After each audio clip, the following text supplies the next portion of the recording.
Welcome to another change-making conversation from Baptist News Global. You're listening to a special podcast series titled Highest Power, Church and State, featuring writer, poet, and musician Rick Pidcock. Now here's Rick.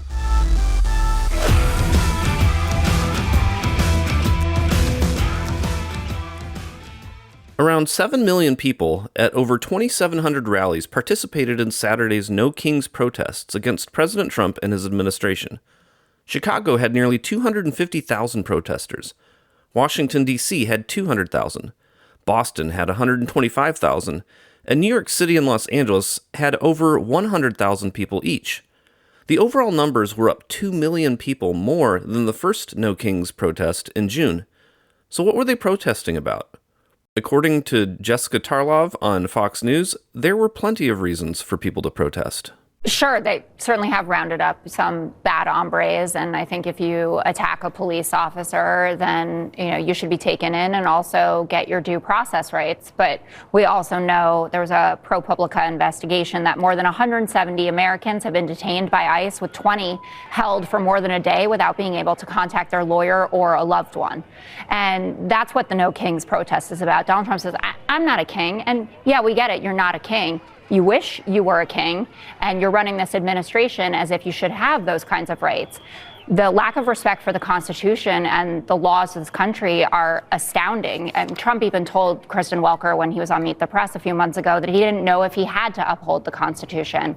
And in preparation for today's show, I just wanted to go over a few of the things that people who are going to be out there on the streets peacefully protesting are upset about. Starting with the basics, signing an executive order to do away with birthright citizenship, which is literally in the Constitution, sending troops into blue cities. Oh, you mean unilaterally implementing tariffs, which Congress gets to do.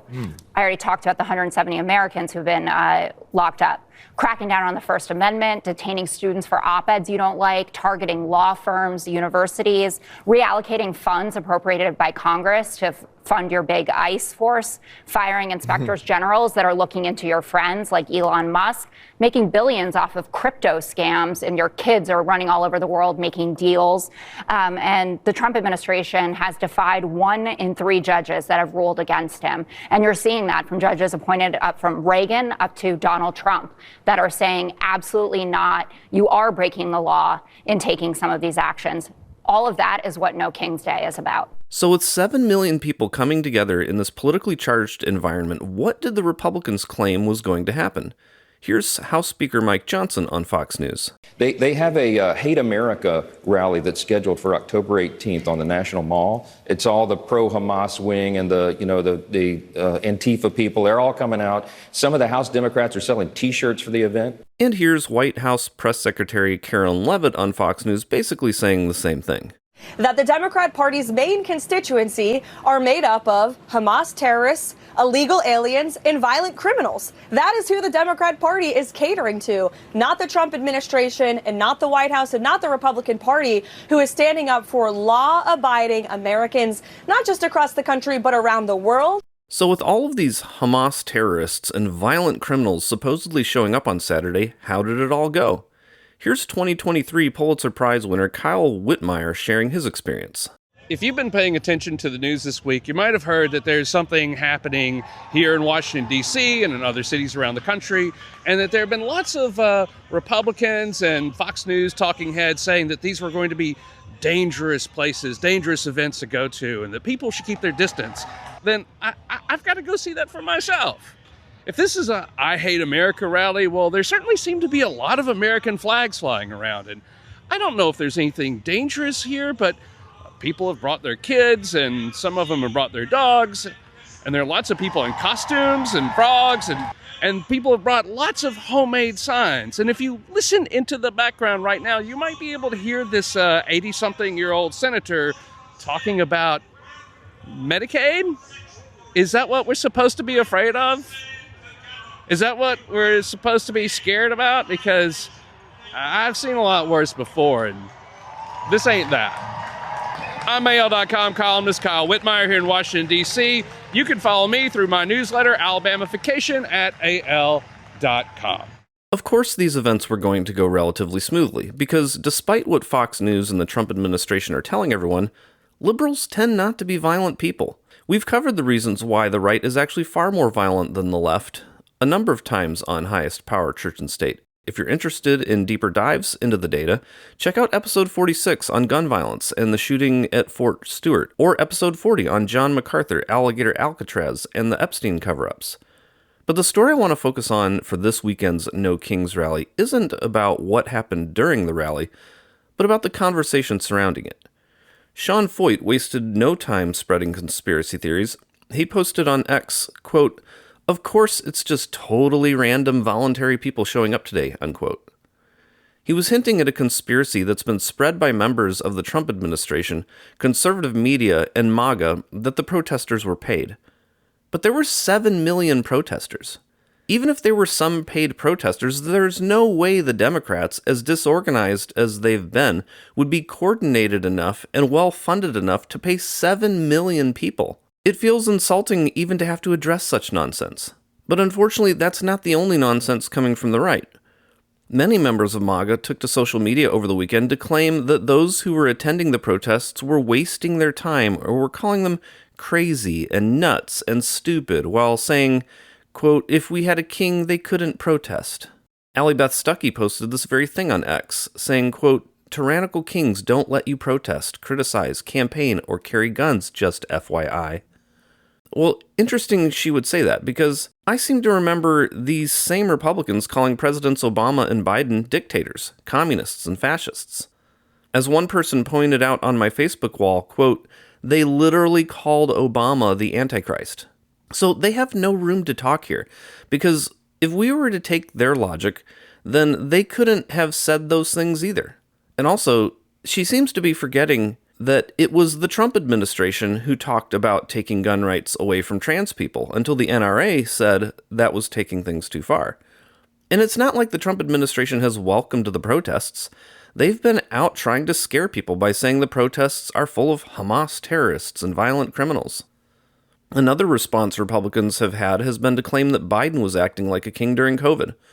For example, one post I saw said, quote, "No kings but put your mask on. No kings but lock us down. No kings but I'm firing you for not vaccinating. No kings but you can't go outside. No kings but we don't accept your exemption. No kings but you need 12,380 boosters. No kings but we're shutting your business down. No kings but you can't worship the real king. No kings but your family members will die alone. No kings but I'm opening a hotline so you can tattle on your neighbor. No kings but mandates galore. No kings but you're responsible for my health. No kings but social distance at 6 feet apart. No kings but no family gatherings over 10. The hypocrisy is astounding. Who is actually the tyrant here?" Unquote.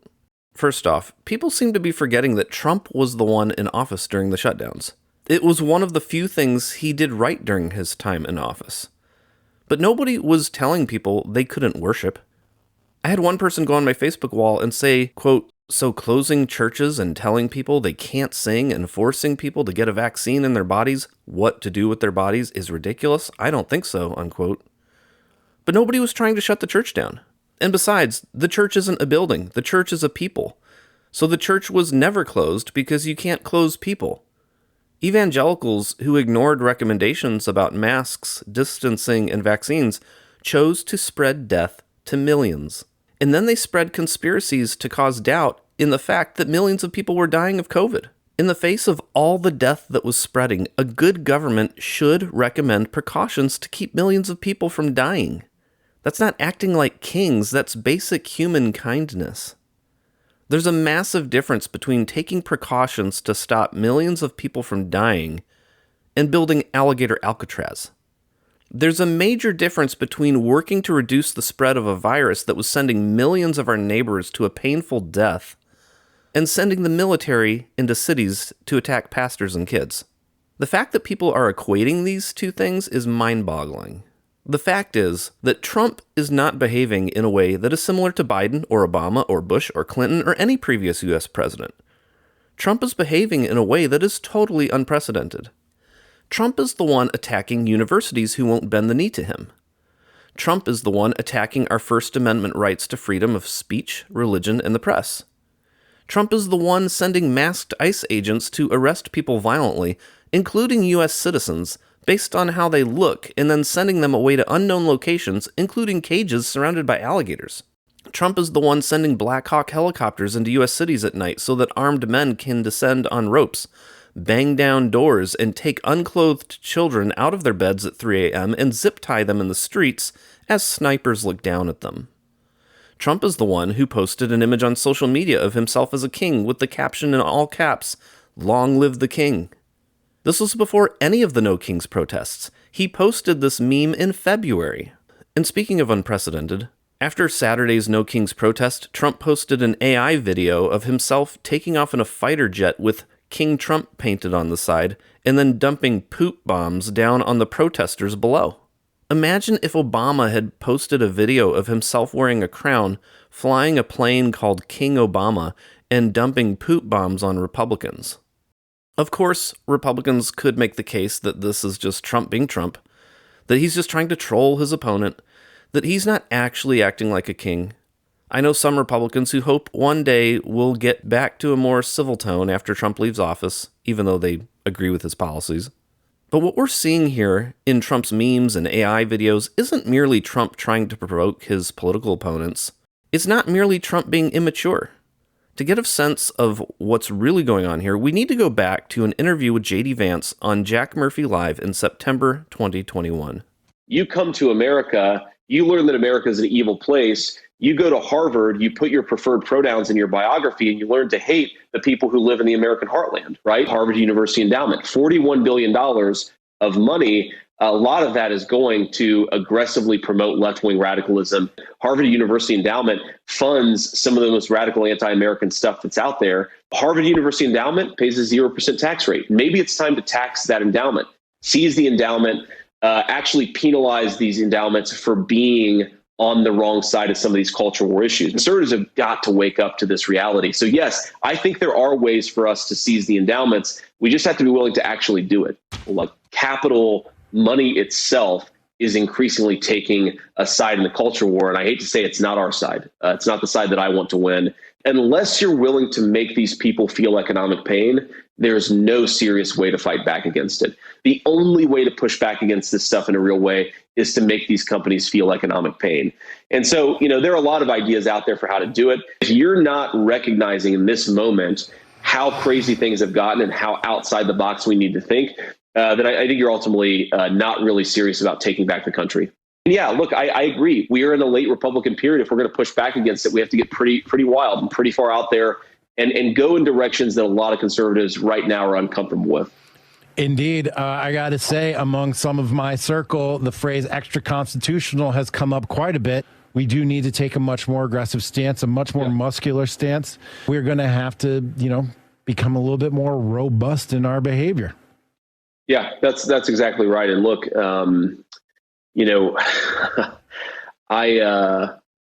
I think that what's so difficult about this moment for conservatives is that we love the country so much that we don't want to admit to ourselves how far gone things are, right? And I hear this from a lot of conservatives. Look, it is still the best country in the world, but we are accelerating very, very quickly to a place that none of us want to go.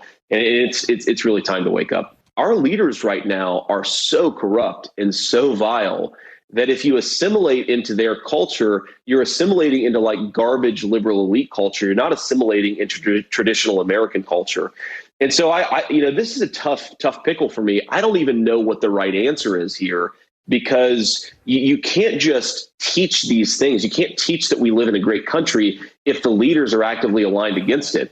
So almost the thing that you need to do, step one in the process, is to totally replace, like rip out like a tumor, the current American leadership class, and then reinstall some sense of American, political religion. So in 2021, J.D. Vance is saying that we're nearing the end of our republic. He and Murphy talk about how we need to make those who oppose the right in the culture wars feel real economic pain by doing things to them that are extra constitutional, muscular, robust, and to a degree that many conservatives will feel uncomfortable with. He says we need to rip out our leaders like a tumor and replace them with a political religion? What on earth does that mean? Even if you're a conservative, how can you not notice any red flags here? Whatever happened to small government? Whatever happened to don't tread on me? And where on earth is Vance coming up with these ideas? How do we effectively, quote, rip out the disgusting leadership class? Oh, man. I mean, you know... Because let me expand on that just a second, because and I'm going to give you a little cover here, because it's not just, obviously elections, that's one thing. Okay.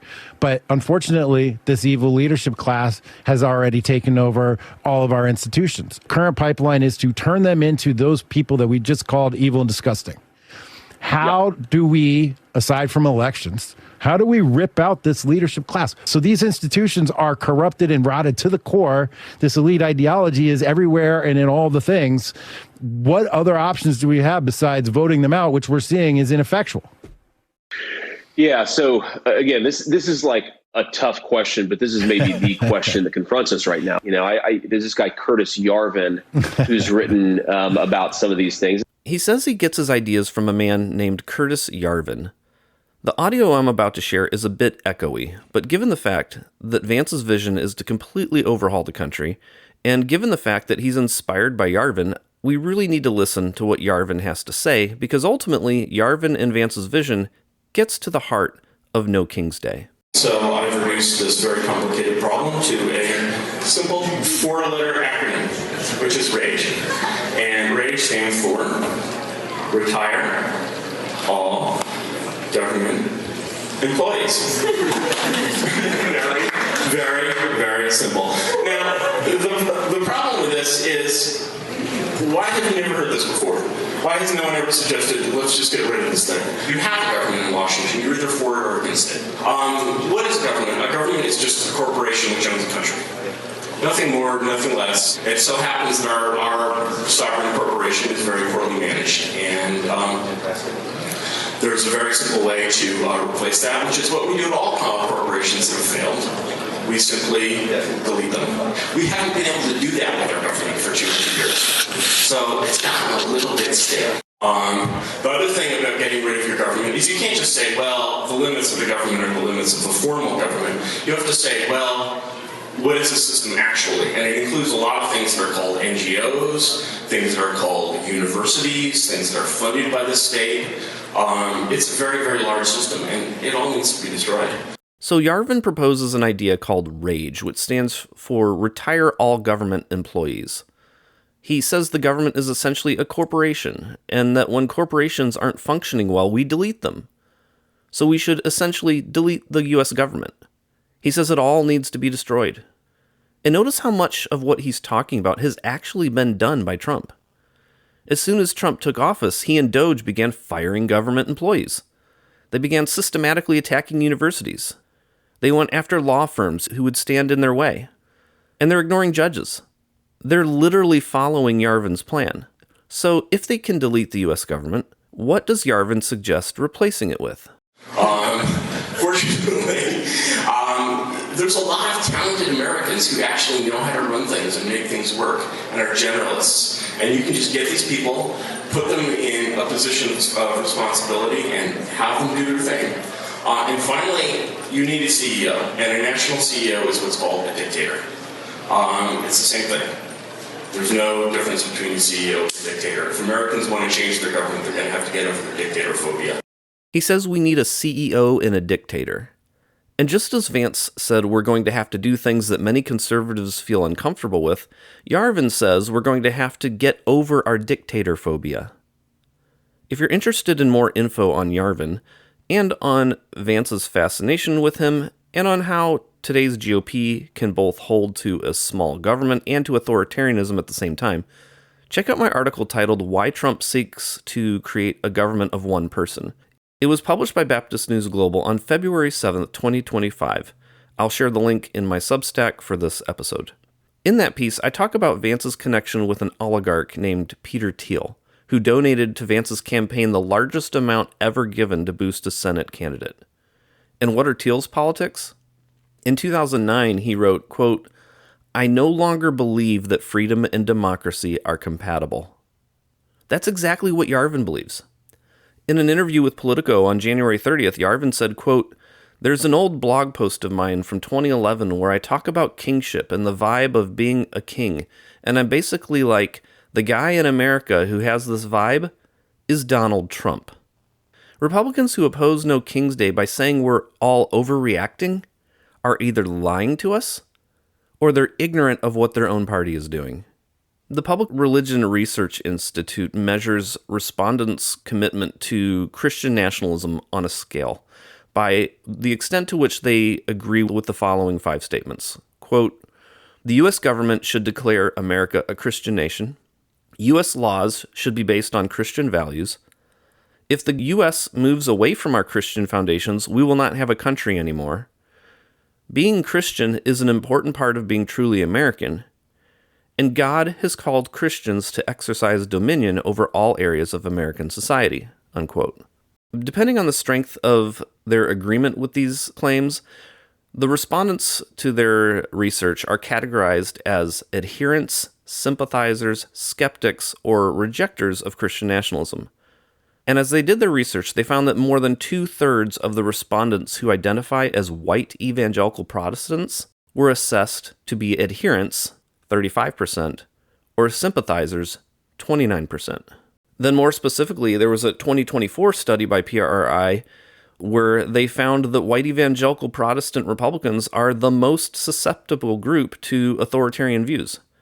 Robert P. Jones, who founded the PRI, said in order to measure the degree to which someone is authoritarian, you have to consider how consistently they affirm these following 4 statements. Quote, "The only way our country can get through the crisis ahead is to get back to our traditional values, put some tough leaders in power, and silence the troublemakers spreading bad ideas. Our country will be destroyed someday if we do not smash the perversions eating away at our moral fiber and traditional beliefs. What our country really needs is a strong, determined leader who will crush evil and take us back to our true path. And our country will be great if we honor the ways of our forefathers, do what the authorities tell us to do, and get rid of the rotten apples who are ruining everything." And again, just like with the Christian nationalism scale, about 2/3 of white evangelical Protestants scored high or very high on authoritarianism. This is why people complain a lot when we talk about white evangelicalism, and they say, oh, you're just being racist against white people. No, we're actually talking about the data here. White evangelicals, those who identify as white evangelicals, are 2/3 in favor of authoritarianism and Christian nationalism. And that's one of the frustrating aspects of providing political commentary these days. There seems to be no self-awareness on the right, because we take the time to study the leaders of the Republican Party today, and then we warn about things like Project 2025, and then our MAGA family and friends claim we're overreacting, or that Trump's never heard of Project 2025, or that they've never heard of Project 2025. And yet time after time, we're turning out to be right. You can't say we need a king, name that guy as Trump, have him act like an authoritarian who is carrying out the very plans of those who say we need a king, approve of the things he's done, have him post memes and videos of himself as a king, and then claim that any of us who say we don't want a king are silly and ridiculous because we don't have a king. It's either dishonest or it's ignorant. And either way, it's insulting. And I would say a case could be made that those of us who attended the No Kings protests are actually being more respectful of Donald Trump than his MAGA minions are. Because we're actually listening to the things he and J.D. Vance are saying, and we're taking them at their word, while MAGA has their head in the sand. In the words of the late NFL coach Denny Green, "Now, if you want to crown them, then crown their ass. But they are who we thought they were, and we let them off the hook." Trump and Vance are who we thought they were, and the likes of Yargin and MAGA want to crown their ass. But at least 7 million of us aren't going to let them off the hook.